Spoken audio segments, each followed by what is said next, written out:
Natalie here at Illustrious Shadows Plans. I'm back with another Plan With Me video. This week I'm going to be planning week 10, which is the first full week of March. And as you can see, I'm going to try something a little bit different this week.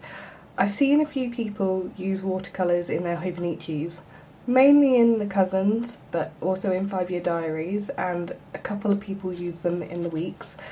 But I thought I'd give it a go and see how it works.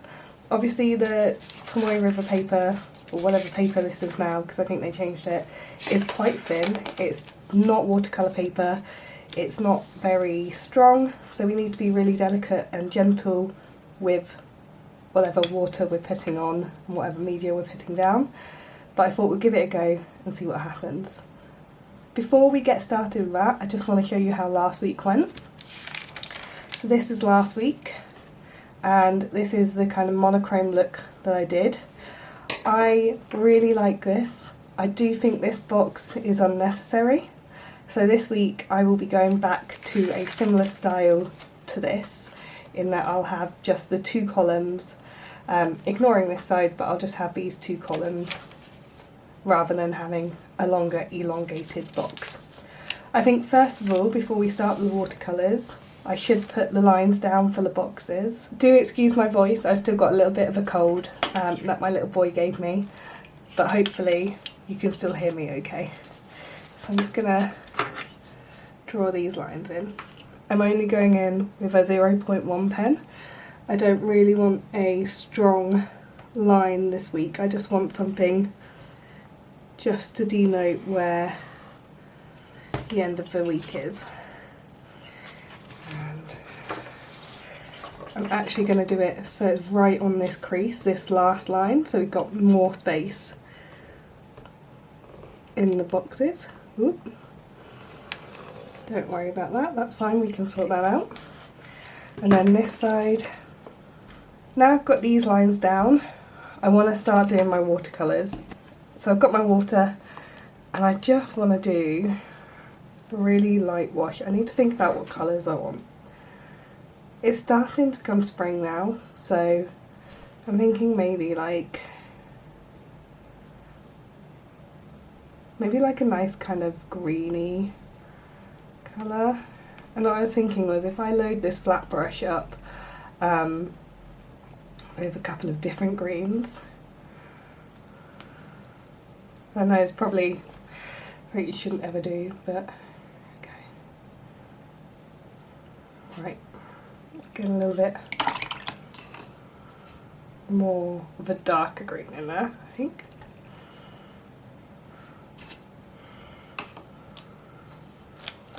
Just going to squeeze some of that water out, so don't, like I said, I don't want it to be too wet. I just want it to have enough, not going through the other side, to give a little bit of colour, you know. A bit more of that darker green again. And it's exciting. I'm going to add a little bit of yellow to this actually, it's quite nice, something yellow. So it's a beautiful day here in the south of England. Spring is really starting to come up. It's absolutely gorgeous here. It's absolutely gorgeous here. Might actually switch from my flat brush to this just round kind of thing. Just going to try and mix that on the page. I think I want a little bit more green as well. So I'm thinking I'll just do like these kind of bits down here, and then maybe a little bit up here as well. I don't want to like overload the page. But I was thinking I will probably paint these in as well. We'll see. We'll see how it goes. Oh, that's a nice green. I really like watercolours. Watercolours have always been my media, really. I did kind of get into gouache a couple of years ago, but I do keep coming back to watercolours all the time. I'm not very good with watercolours, don't think, oh, he's a watercolour artist. I'm not. I just kind of play around with them and stick them down and see what they do. I just like the way they change as they dry, I guess. I'm going to zoom you in a little bit closer actually, I think, if I can. The trouble is because it's so sunny today, the window frame is casting a shadow, which is a little bit annoying, but I can't do a single thing about that, so that's how it is, and we just have to deal with it. But I've brought you in a little bit closer, and I'm going to do, not with that brush, another round up in this corner, I think, of the kind of flat wash dabbing style, and I think this time I want kind of pinks and purpley colours, just to kind of brighten things up a little bit. It's going to look terrible at the moment, don't worry. We trust the process. I'm very much a trust process watercolorer, you know, and I find that really hard sometimes to actually trust in the process, but once you get that process going and you do truly believe in it, you get some beautiful results. So.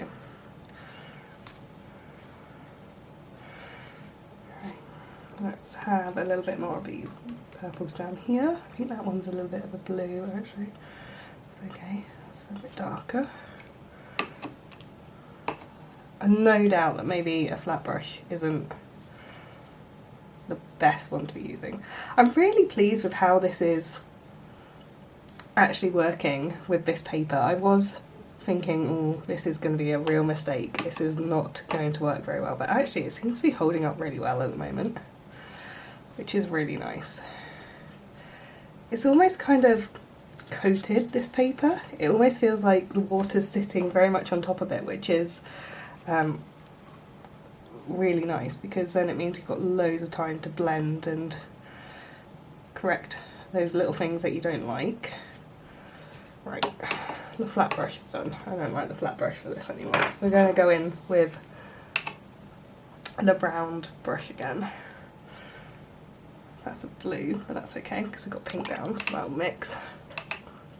So I've just gone back in at the bottom with a little bit more of these greens, just to try and like darken this out a little bit, and I'm going to give that a minute to dry.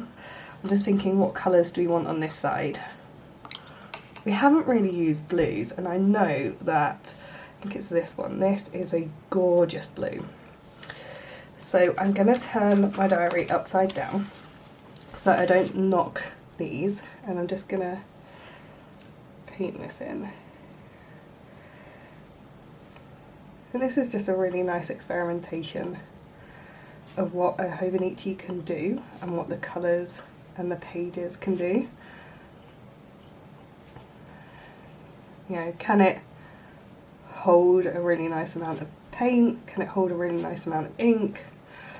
You know, if you have any ideas of any other mediums that you'd like me to have a go with, do let me know in the comments below. Is there anything that you wanted to try on your Hobonichi that you think, oh, that'd be really good, but I don't know if it'd work? Just give me a shout. I'm happy to try it. It'll be interesting to see how this affects writing on this paper as well. I certainly wouldn't do this every week, because as you can see it's already starting to crinkle. So I wouldn't do this every week, but it'll be interesting for 1 week, for an experiment. This is my favourite blue that I've got in this palette. Isn't that beautiful? It's like a deep summer sky blue. So pretty. It doesn't look that different to some of the other blues that I've used, but it is, trust me.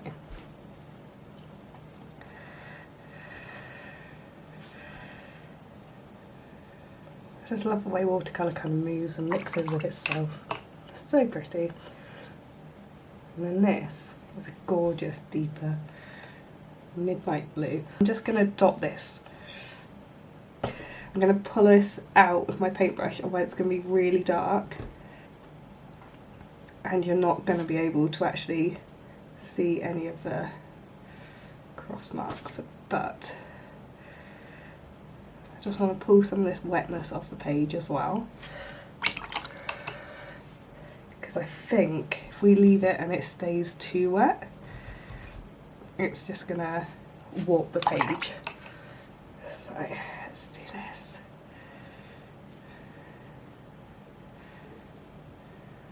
And then I think we need another box in the middle of here. So that's kind of what we've got so far. You can see it's still very wet at the moment, but can you see how that green's drying? Oh, it's pretty. It's going to be so pretty. The pink, I think, is going to need a couple more blocks of colour on it, so I don't want to do it too, just a little, I don't want to make it too obvious that I put extra colour on top, but you don't want it to just be one flat colour. So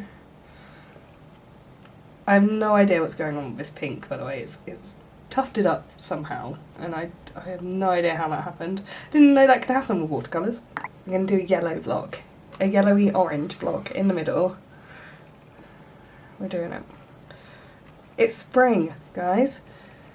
It's nearly summer, so why not have all the colours? You know, have a little rainbow going on. And this, I'm literally just going to do like this. My lemon yellow, as you can see here, is obviously my most used colour.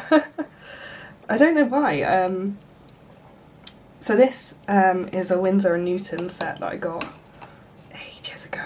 This is probably a good decade old, this paint set. And I got it for a Christmas present, I think, from my parents. And I think this lemon yellow paint actually itself is even older. I think this is from a set my sister got when she was a teenager, and she's in her mid-30s now. So that this lemon yellow paint is 20 years old, if not a little bit older. Yeah, it's mad, isn't it? So dabbed a little bit more yellow down in the green as well, because I feel like it needed it. I put a little bit of this red in here though. Let's pull that up, yeah. It's nice, kind of almost like a coral shade of pink, corally red, and pull that up into here as well. And I just want to mix it all in and see what happens. A bit more yellow. Yeah, okay. Right, we are really gonna let that sit and dry now. Okay, it's about 20 minutes later. This is still not completely dry. As you can see, the top here and the bottom are still slightly wet. I think they'll continue to dry as I fill in this side. So what I'm going to do now is I'm going to speed this bit up, and I'm going to fill in this side, and I'm going to do this side as well, and I'll come back at the end and show you what I've done.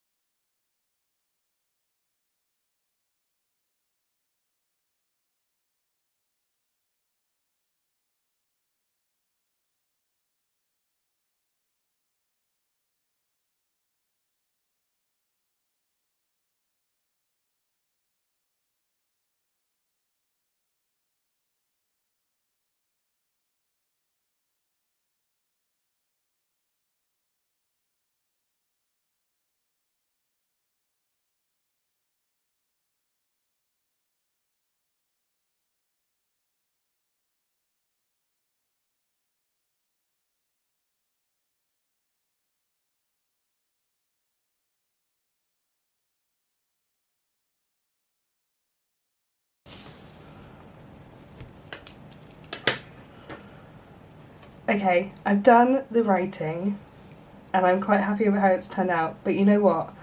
I've just realised I've got this gold watercolour. Sod it, I'm doing it. I'm going to stick a little bit of gold on. Why not, eh? I'm just going to stick a little bit down in this bit here, just to give it a little shimmer, a little sparkle, pizzazz.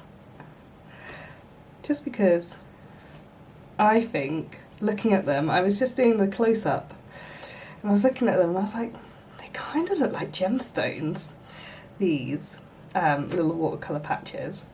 So why not really make them look like gemstones, especially this green one down here. I think this looks gorgeous. Yeah, so we're just going to go in a little bit of gold and just add a little highlight here and there. Just a little pop of gold paint. beautiful. I can't go too close to the pen on this one, but once it's dry, it'll be fine for these ones, so. A little bit on the blue as well. Oh, a little bit more. Just add little scratches of blue, just to make it more like a gemstone mineral, I guess. Right. This is the trouble. I don't know how to quit. I don't know when to stop. I mean, many would say that you didn't need the gold on this. Some would say it's excessive, it's overkill. I say it looks pretty, so it's fine. Right, I'm going to put the paintbrush down now, and I'm going to step away. I swear.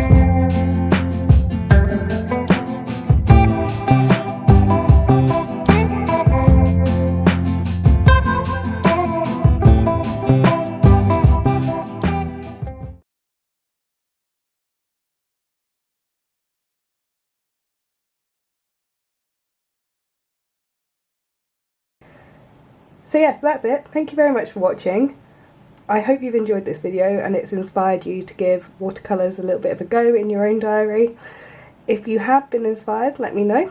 I'd love to see what you create as well, so please do tag me in anything if you do something like this, and pop it up on Instagram. Love to see it, or just drop me a comment below. I'm going to leave it here and I'll see you again soon. Take care.